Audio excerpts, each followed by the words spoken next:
Another bombshell out of the White House. This time, it's the president's son.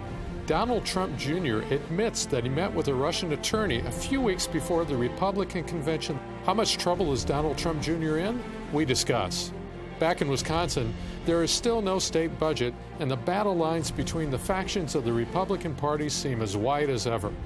And in Milwaukee, there's an effort by the Common Council to control the hiring and firing of the police chief.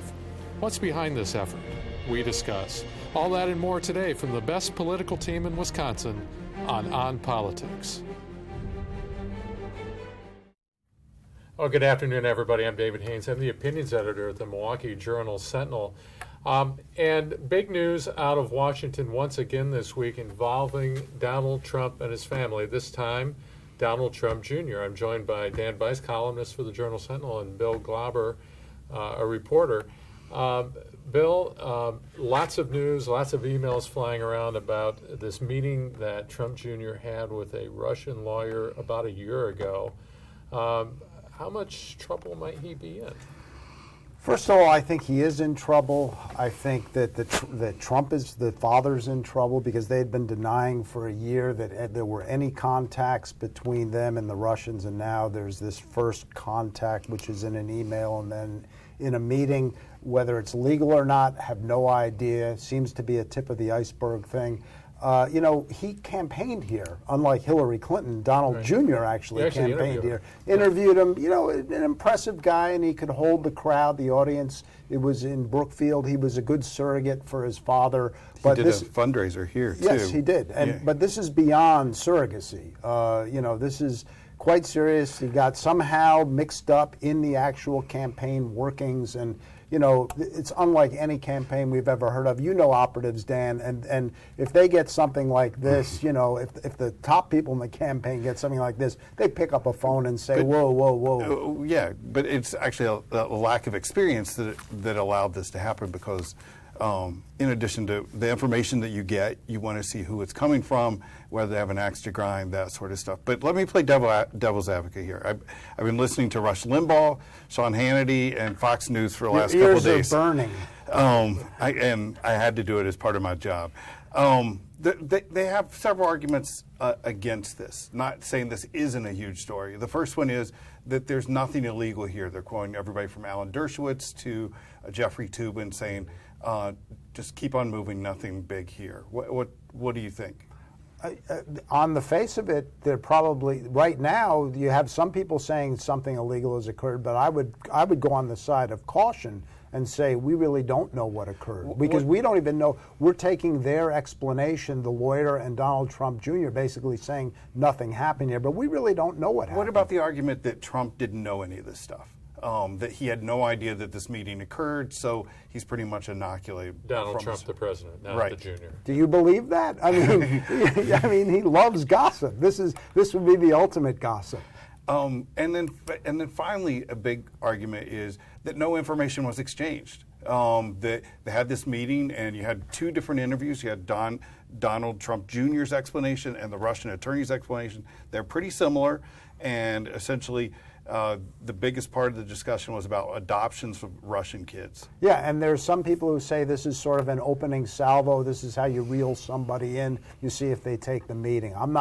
Again, we don't know all the facts. Donald Trump Jr. may be called to testify before Congress. He's going to be. And that should be interesting. And, I subscribe to the John McCain theory of all this. Whenever they capture John McCain in the hallway, he's always saying, well, another shoe is going to drop. So I'm going to basically, From the centipede, I think. And so I would basically say another shoe is going to drop. On the experience question, Donald Jr. clearly is not an experienced political operative, but Paul Manafort, who also was at the meeting, is. Yeah, but Paul Manafort is he's more of an influence peddler than he is a campaign operative, and in fact, he has described himself as an influence peddler and agrees that that's the case, that he occasionally has a role with a campaign and then he sells his access to that when they get in. He's probably not the best person you want to be, you want to have discussing the ethics of whether you should be meeting or not meeting. Especially when you're dealing with Russia or former states of the Soviet Union. And it turns out who that he has a lot of dealings He's done with. some work with in Ukraine. Right, and so that's the other issue, because he apparently has a stake in this too. So just thinking about the Trump campaign, if you have a serious ethical issue like this, Donald Trump Jr. gets this, who in the campaign does he turn to say, is this a good thing for us to meet with them or not a good thing? And I have a hard time thinking of who that individual might be. Well, let me ask you about somebody else. Dan, let me ask you this. The Washington Post reported this week that Reince Priebus is being held responsible for the lack of discipline in the White House, including this sort of thing. And Ivanka, Jared Kushner, and Melania Trump have all been pushing Trump to fire Priebus, even though they've released statements. Who do you replace him with? I mean, first of all, who is there that's on the bench? I mean, you have somebody who, I mean, the chief of staff has to keep the trains running on time and is as much a manager as they are an idea person. I mean, you have that issue. And then two, who would want the job? I think that's another serious issue. You know, I saw Reince last month. He came through here, on the trip where Trump had the fundraiser at the Hyatt. Had the fundraiser at the Hyatt, Mitchell Airport, and Reince told me, those stories about me being forced out, they're not true, basically. Well, there were the stories Politico reported last month that he was likely to be out by July 4th. July 4th has come and gone. He's in a pretty terrible situation, trying to explain and justify, trying to promote an agenda that has enough problems on its own, while at the same time managing the sideshow, which is all about this Russian. And Trump hadn't even appeared in public, I think, until yesterday, over about 2-3 day period. Yeah, 3 days. Now he's in France, so you get a sense of the White House in utter turmoil. And then the other thing about not seeing things, you don't even see a daily press briefing anymore. It's on audio. The whole thing is strange. I mean, I think people need to sort of back up and realize this is all very strange, very unusual, very unlike modern 21st century American politics. But frequently when there's a major controversy, politicians do go in the bunker. That's not completely unheard of. Maybe not so much at the national level, but you get it with members of Congress. When they have problems, everything goes silent, or at least pretty quiet. The only problem is when you're in the bunker, you start pointing fingers at the other people in the bunker too, and start blaming them, which is probably what you. That seems to be some of what's happening here. And I think the rap on Priebus from at least some of the White House is he hasn't brought discipline to the White House. But could anyone bring discipline to a Trump White House? You have to. My first dealings with Donald Trump were many, many years ago in boxing, when he was, having fights in New Jersey. And I view Donald Trump... Professional boxing. And I view Donald Trump through the prism of professional boxing. Nothing has changed. And that, he was the impresario of these fights. They were crazy, wild events. And nothing that's happened ever since has led me to believe that anything other than he's operating the White House like he might operate a boxing match. Well, he ran and he won as a non-political person. I'm a businessman, an outsider who wants to come to this position. We need someone who's not a politician. There are strengths to that, and then there are certainly the weaknesses, and the weaknesses are front and center right now. Yeah. All right. Well, we need to move on to a more local topic. This week, the Common Council in Milwaukee, at least some members of the council, decided that they should have more control over the hiring and firing of the police chief. We talked to Ashley Lutheran and Mary Spacuzza, two reporters who have been covering that. So now I'm joined by Ashley Lutheran, a reporter for the Milwaukee Journal-Sentinel, and Mary Spacuzza, another reporter. Actually, let me start with you. The Common Council in Milwaukee basically threw a fit this week regarding the police chief. What's going on there? They did. There was some discussion of what to do with civil asset forfeiture, money that the police seize during investigations, typically has been drug investigations. And that sort of devolved into a debate on the council floor about the performance of Chief Flynn, the direction of the department, and council's ability or lack of ability to be involved with the hiring or firing of the city police chief. Right. And for a long time, that's been the sole province, right, of the Fire and Police Commission. That's correct. Under state law, the Milwaukee Fire and Police Commission is tasked with appointing the fire and police chiefs, and that was developed to protect it from a political process many, many, many years ago, and it's in state statute, so this would require a change to state law. Mm-hmm. So, Mary, talk a little bit about the politics here. There seems to be a majority, right, on the council that wants to do this? A number of them. I don't know if I would say it was a majority. There were some that seemed to be supportive that were a bit on the fence. Some wanted to see more because it really was kind of surprisingly unveiled. It was not on the agenda. But when they were talking about asset forfeiture and Alderman Russell Stamper started speaking out against it, he was actually shocked that they weren't burning drug money and thought that that was the policy, which I don't know when that was ever the policy in Milwaukee, but it's typically used for law enforcement purposes, public safety.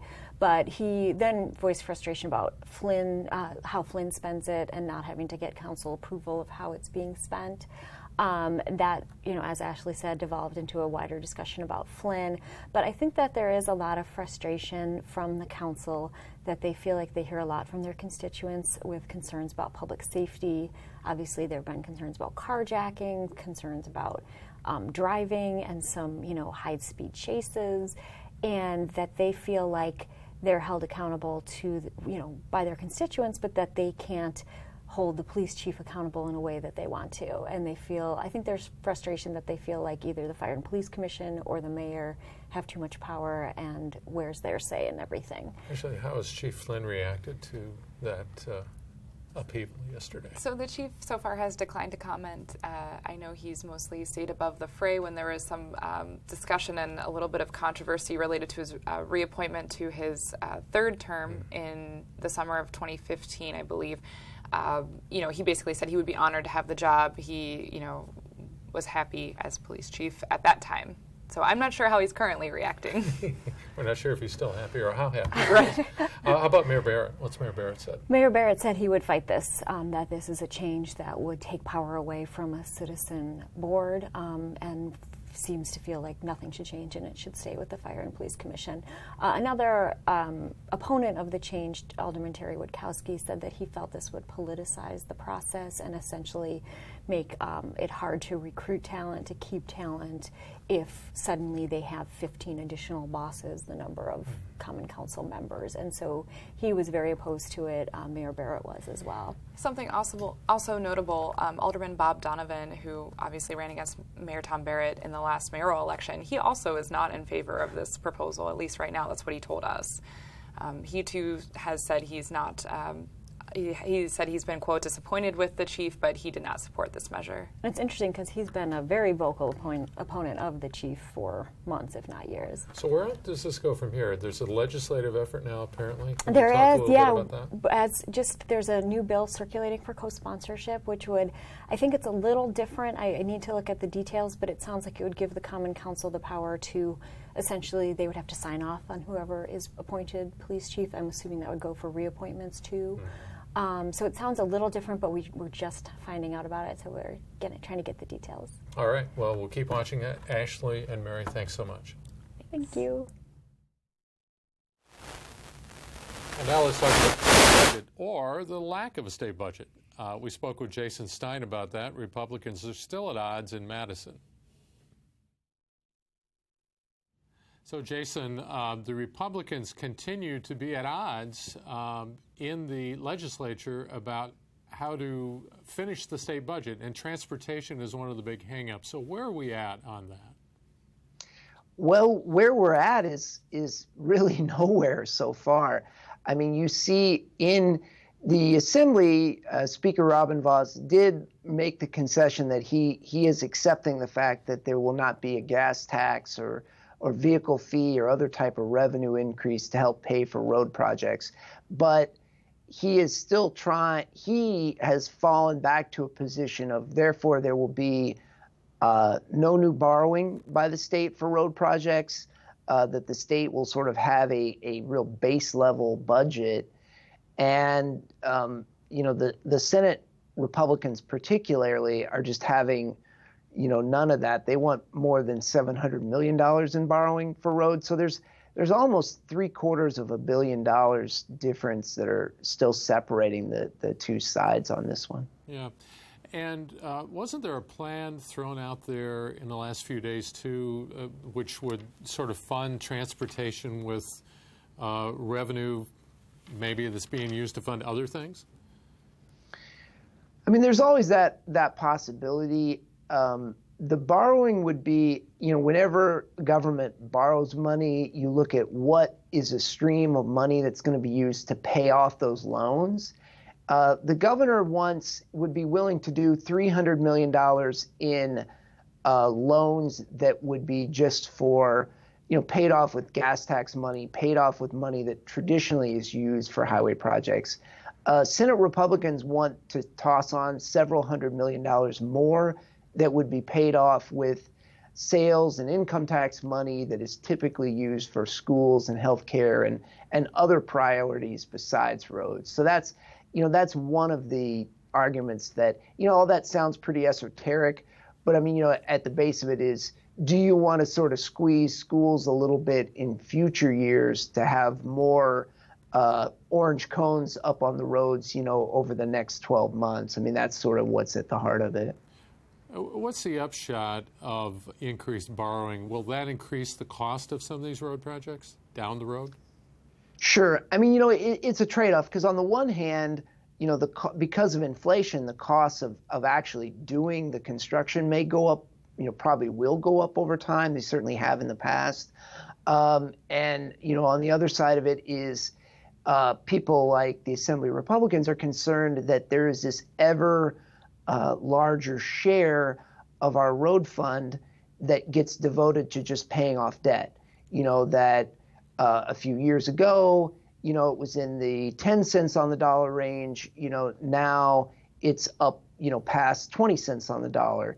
And they say, look, you get to a certain point where that's really not sustainable, where, a big chunk of your money every year just goes off to paying projects that you did in the past, and you don't have as much money to actually do things in the here and now. So Assembly Speaker Robin Vos, whose district is in Racine County, has long been a supporter of improvements to I-94 south to the state line.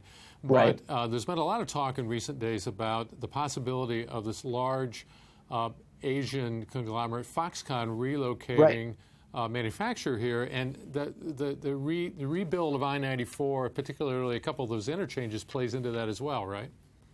Oh, it absolutely plays into it. I mean, the joke that I always use is that if Foxconn asked us to build I-94 with gold bricks, I'm not saying we would do it, but they'd sort of take a look at it. I mean, it's such a sort of generational opportunity to bring that plant to the state. And they obviously are looking at, they seem to be looking most at sites in the Racine area. And, obviously if they're going to put that sort of a multi-billion-dollar plant there, they're going to want to have a lot of assurances that they can put their, flat screen TVs and their other, display units onto trucks and get them onto the interstate and get them around the United States. So that's going to be a big part of the debate if that Foxconn plant materializes. Okay, so finally, Jason, any signs of compromise here between Speaker Vos and the Senate Majority Leader or Governor Walker? Boy, I mean, yesterday looked pretty bleak. I mean, in terms of, I really think at this point, given how long it takes to get a budget signed into law, even when you have a deal, it takes a couple weeks. I think we're probably looking at August before something really gets signed. And then August gets very difficult because you have lots of vacations and so forth. The one little glimmer is, again, Speaker Vos accepting that there wouldn't be a gas tax increase. So kind of at that point, you're really sort of arguing over how much borrowing you're going to have. And that is, at the moment, it's quite an argument, but it doesn't seem like something that the two sides couldn't work out quickly if they each got the will to do that. It's just that will to compromise seems to be lacking right now. All right, Jason Stein in Madison, thanks so much. Oh, yeah, thank you, David.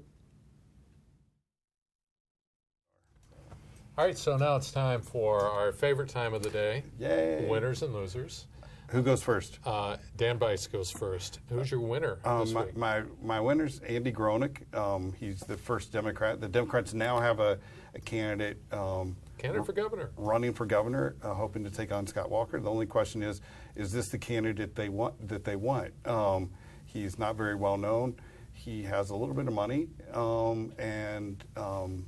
let the public vetting begin. All right, Andy Gronick. And who's your loser? My loser's the recall Mayor Barrett drive. Just announced effort to how many signatures do they need? They need 52,000 signatures. Good luck with that. Well, my question is, didn't we just elect this guy with 70% of the vote less than a year ago? And didn't we have a couple aldermen try to run against him, and Donovan and Davis, and none of that worked out very well? Yeah. And who's behind that, do we know? They're a couple individuals who are front and center, but the belief is that Alderman Tony Zelensky will be the one who would be interested in running. But again, you got to get 50,000 signatures. And then you have to beat Mayor Barrett. Right. So it's two high hurdles that you have to do. The one thing that is going to go on, and one reason Mayor Barrett may not be so upset about this, is he gets to collect unlimited donations during this time where they're trying to collect signatures, just like Governor Walker did during his recall drive. And that proved very, very important and helpful to Walker last time. It did. Who's your loser, Bill? Well, loser of the week, it's a rare loser, Paul Ryan.